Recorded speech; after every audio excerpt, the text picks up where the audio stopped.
Naam, ni siku nyingine tena mtazamaji, nikukaribisha katika habari ya kutwa nzima ya leo ukiwa nami Lulu Ali, lakini hapo baadaye tutajiunga na mwanamichezo wetu Esther Mtebe ambaye atakuja kutupasha zaidi katika upande wa michezo na burudani. Karibu tu sote, na kwa kwanza tunaangazia huko nchini Ukraine ambapo mazungumzo ya amani ya awamu ya pili kuhusu vita vya Urusi nchini Ukraine yamefanyika Istanbul, Uturuki, huku Urusi iliyopendekeza kufanyika mazungumzo hayo ikiwakilishwa na timu ile iliyowakilisha katika mazungumzo ya kwanza. Taarifa ifuatayo inafafanua zaidi. Duru ya pili ya mazungumzo ya amani ya moja kwa moja imekamilika kwa pande zote mbili kutofikia makubaliano yoyote ya kumaliza mzozo kati yao wenye zaidi ya miaka mitatu, ikiongozwa na msaidizi wa Rais Vladimir Putin, Vladimir Medinsky, na ujumbe wa Ukraine ukiongozwa na waziri wa ulinzi Rustem Umerov. Maafisa wamesema jambo pekee ambalo pande hizo mbili zimekubaliana ni kukubali kubadilishana wafungwa wa kivita na miili ya askari waliopoteza maisha katika uwanja wa mapambano. Duru zinasema wajumbe wamekubaliana kubadilishana miili 6,000 ya askari waliouawa na kuunda tume ya kubadilishana askari waliojeruhiwa vibaya. Ujumbe wa Ukraine umesema Urusi iliwasilisha hati ya masharti ya makubaliano yatakayomaliza uhasama kati ya meza ya mazungumzo. Waziri wa ulinzi wa Ukraine Rustem Umerov, ambaye aliongoza ujumbe wa nchi yake, amewaambia waandishi wa habari kwamba maafisa wa Kiev watahitaji siku kadhaa kulipitia pendekezo hilo na kuamua juu ya mustakabali wake. Ukraine yenyewe imependekeza mazungumzo mengine kati yao na Urusi yafanyike kati ya Juni 20 na Juni 30. Esther Mtebe, Channel 10+. Wakati vivuko vitano vinavyotarajia kutoa huduma katika visiwa vya Ziwa Victoria vikitarajia kukamilika kuanzia Julai hadi Septemba mwaka huu, wakazi wa mikoa ya kanda ya Ziwa wameshukuru serikali kwa ujenzi wa vivuko hivyo vinavyotarajiwa kutatua kero kubwa ya usafiri. Mwandishi wetu Henry Kavirondo anatujuza zaidi.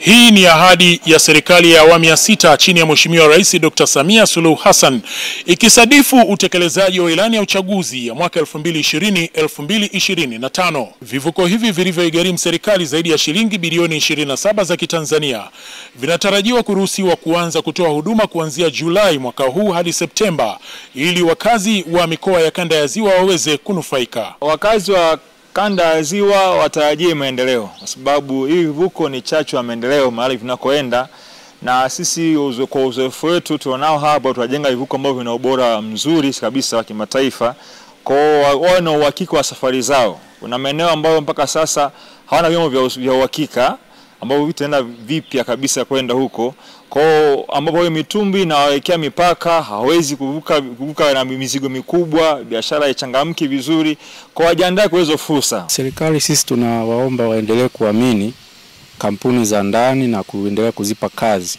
kwani kampuni za ndani zinajenga miradi hii kwa uzalendo mkubwa, kwa sababu wanaojenga ndio watumiaji.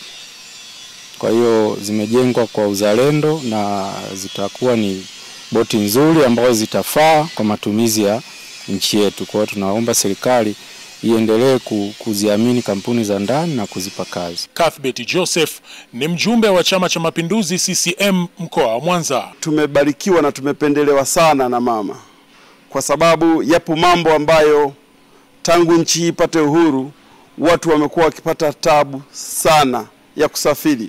Watu wanasafiri na mitumbwi, na unafahamu ikitokea dhoruba mtumbwi hauwezi kuhimili ile mikiki ya ziwa, lakini mama aliona hili na ndio maana akaleta fedha zaidi ya bilioni 27 kwa ajili ya ujenzi wa hivi vivuko vitano. Mafanikio ya ujenzi wa vivuko hivi yanawainua wananchi. Tunashukuru kwa hivi vivuko, vinatusaidia, unasafiri kwa usalama. Alafu unaposafiri kwenye mtumbwi, usafiri wa mtumbwi na unaleta ajali, unayumba watu wanazama, wanakufa. Lakini tunashukuru Rais Samia Suluhu Hassan ametusaidia kwa hivi vivuko vya meli. Utatusaidia kiusafiri, kutuepusha changamoto za kupata ajali mara kwa mara kama tunavyosikia. Itatusaidia katika mambo mbalimbali ya kijamii. tunaishukuru sana serikali yetu. Eneo hili la karakana ya kampuni ya Songoro Marine jijini Mwanza limetoa fursa ya ajira zaidi ya 100 kwa wazawa. Nikiripoti kutoka katika wilaya ya Ilemela, mimi ni Henry Kavirondo, Channel 10 Plus, Mwanza. Serikali imeomba kurejesha usimamizi zoezi la usafi kila mwisho wa mwezi kufuatia zoezi hilo kwa sasa kusuasua maeneo ya usimamizi hafifu na usioridhisha kwa viongozi wa ngazi za mitaa na vijiji. Mara wajibike sasa, dhibiti matumizi ya plastiki. Kuelekea siku ya mazingira duniani ambayo tayari kwa mwaka huu 2025 imeanza Juni mosi hadi Juni 5, katika mkoa wa Mara umeanza ufuatiliaji wa miti 45 iliyopandwa katika taasisi mbalimbali, huku serikali ikikumbusha kurejesha usimamizi wa zoezi la usafi wa kila mwisho wa mwezi ambalo linaonekana kwa sasa kukosa usimamizi. Swala la usafi wa mazingira kwa kila mwezi kwa kiasi fulani kwa kweli naona limedorora. Usafi huu haufanyiki kama jinsi ilivyokuwa mwanzo. Nipende tu kutoa rai kwa viongozi wetu wa mamlaka husika, halmashauri, viongozi wetu wenye viti, kuanza kutumia siku hizi kwa kuhakikisha kwamba wanahamasisha wananchi kufanya usafi. Kipindi cha nyuma tulikuwa na hiyo sera na bado ipo, ila usimamizi ndo umekuwa hafifu kidogo. Mimi ninaamini kukiwa na utashi wa kisiasa, nafasi ya viongozi wetu wa kata wakasukuma, bado itarudi kama ilivyokuwa mwanzo, kuhakikisha kwamba kila tarehe, kila Jumamosi ya mwisho wa mwezi watu wanashiriki kufanya usafi kwenye mazingira yao. Balozi wa mazingira nchini Jairus Sinene amesema katika mwaka 2022-2025 jumla ya miti 45 ilipandwa, huku zaidi ya miti 30,000 ikikuwa kupitia kampeni hiyo ya kila halmashauri kupanda miti milioni 1.5, huku baadhi ya shule zikiweka mikakati ya kuhakikisha kila mwanafunzi anashiriki kikamilifu katika zoezi hilo. Ni miti 35,000 mpaka sasa imepona na miti 10,000 ndio iliyokufa kwa sababu mbalimbali, ikiwemo sababu za mifugo na jamii nyingine kutotambua umuhimu wa utunzaji wa mazingira. Ni mkakati wa shule kuhakikisha kwamba Mwisenge inakuwa ya kijani. Kila mwanafunzi anayeanza kidato cha kwanza tunamkabidhi mti kiasi kwamba anautunza hadi anapomaliza kidato cha 4, ambao unasaidia katika kupata vivuli vya kujisomea na shughuli zinginezo. Kutoka hapa katika shamba la miti la shule ya Musoma Ufundi hapa manispaa ya Musoma mkoani Mara, jina langu ni Musa Makali na hii ni Channel 10. Kiongozi wa chama cha mrengo mkali wa kulia cha PVV nchini Uholanzi, Geert Wilders, amesema chama chake kitajiondoa kwenye muungano tawala nchini humo, hatua ambayo itayumbisha serikali hiyo ya mrengo wa kulia. Tupate undani wa taarifa hii.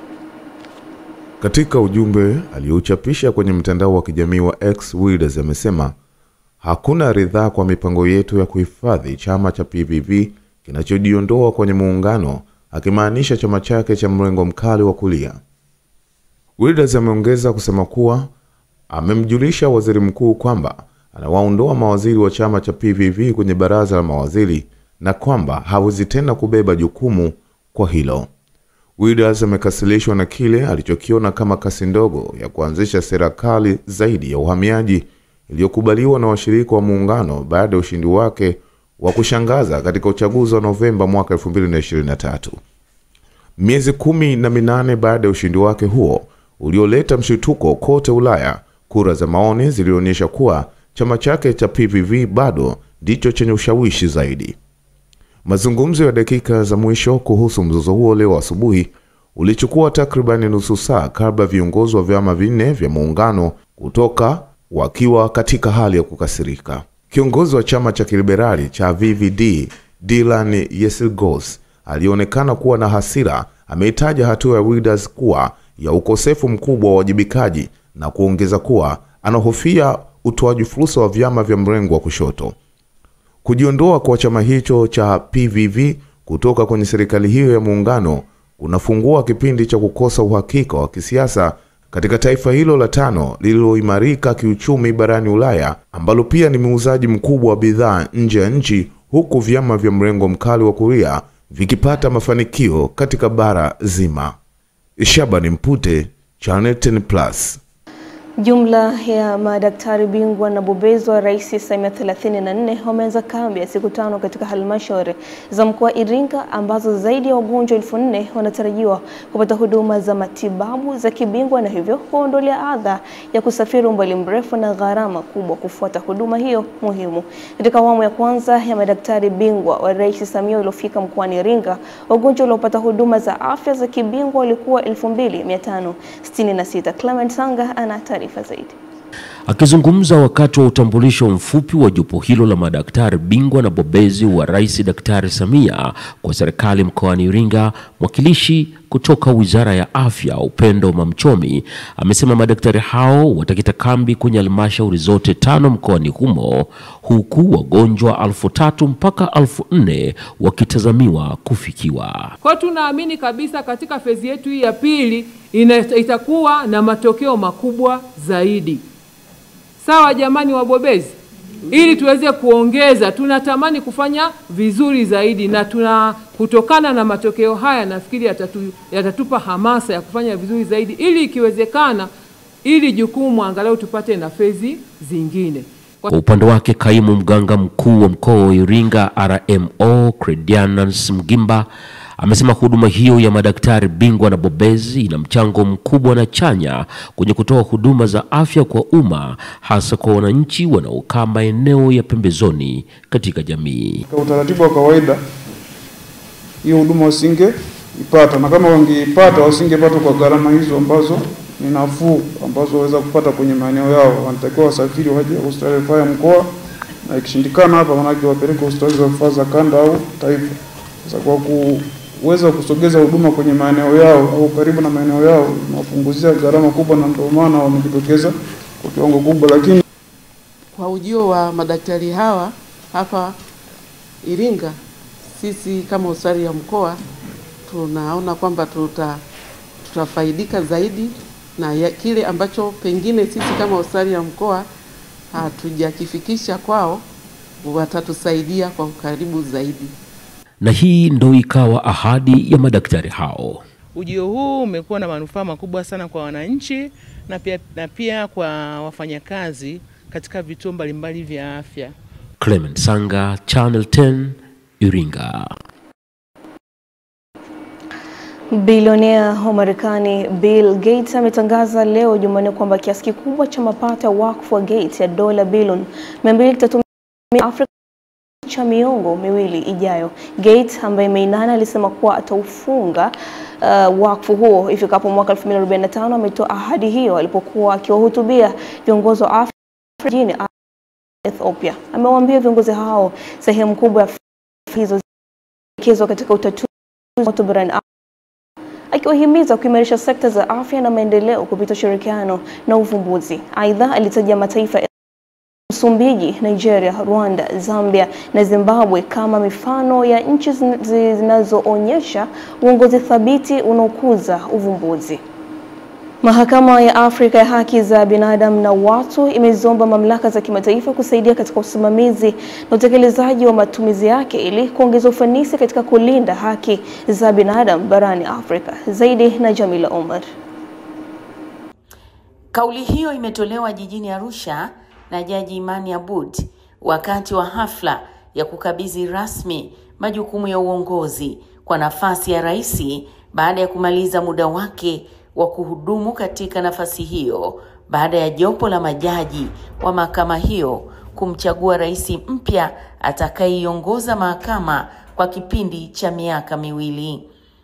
Katika hotuba yake, Jaji Imani pia ameishukuru serikali ya Jamhuri ya Muungano wa Tanzania kwa ushirikiano iliyoutoa wakati wote wa uongozi wake, akieleza kuwa mchango huo umeiwezesha mahakama hiyo kuimarika na kutambulika kimataifa. Nashukuru serikali ya Tanzania ambayo kwa uongozi ambao mimi toka napata urais kipindi cha kwanza na cha pili iko chini ya uongozi wa Mheshimiwa Samia Suluhu Hassan, wametoa ushirikiano mkubwa kwa mahakama hii, na na imani kabisa pamoja na kwamba unaingia uongozi mwingine wataendelea kutoa support, ushirikiano ambao wamekuwa wakiutoa. Kwa upande wake, Jaji Modibo Sako kutoka Jamhuri ya Mali, ambaye sasa amekabidhiwa kijiti cha uongozi, na makamu wake Ben Saula Chafika kutoka nchi ya Algeria, wameahidi kuendeleza juhudi za kuhakikisha kuwa maamuzi ya mahakama hiyo yanatekelezwa kikamilifu na kuheshimiwa na nchi wanachama. Lazima watu waweze kufikiwa haki mbalimbali. Kama lazima tuheshimu haki za binadamu katika nchi za Kiafrika. Jaji Imani Aboud ameongoza mahakama hiyo tangu mwaka 2021, akihitimisha vipindi viwili vya uongozi vilivyochukua miaka 4 ambavyo vimeacha alama katika historia ya utetezi wa haki za binadamu Afrika. Jamila Omar, Channel 10+, Arusha. Maafisa wa Palestina wamesema vikosi vya Israeli vimewafyatulia risasi watu waliokuwa wakienda kwenye eneo la ugawaji wa misaada leo Jumanne na kuwaua 27 kati ya tupate undani wa taarifa hii. Hili ni tukio la tatu la aina hiyo kutokea katika kipindi cha siku 3. Lakini jeshi limedai lilifyatulia risasi watu wachache walioonekana kuacha njia waliotakiwa kupita na kuwasogelea wanajeshi wake huku wakipuuza maonyo. Matukio haya yameanza kujitokeza baada ya Israeli na wakfu unaoungwa mkono na Marekani na kupingwa na Umoja wa Mataifa na mashirika kadhaa ya misaada kufungua vituo vya kugawa misaada ndani ya maeneo ya jeshi ya Israel. Jeshi hilo aidha limesema linachunguza ripoti hizo za kuwashambulia raia. Umoja wa Mataifa umelani matukio hayo ya kuwazuia watu kupata chakula, ukisema yanaweza kuchukuliwa kama uhalifu wa kivita. Mimi ni Yakini Mwakatobe, Channel 10+. Na mtazamaji, unaendelea kutazama Channel 10+ na hii ni Plus Habari. Tukapata mapumziko mafupi, tukirejea tunakwenda kuangazia habari za kibiashara. Mimi ni Lulu Ali, baki nasi.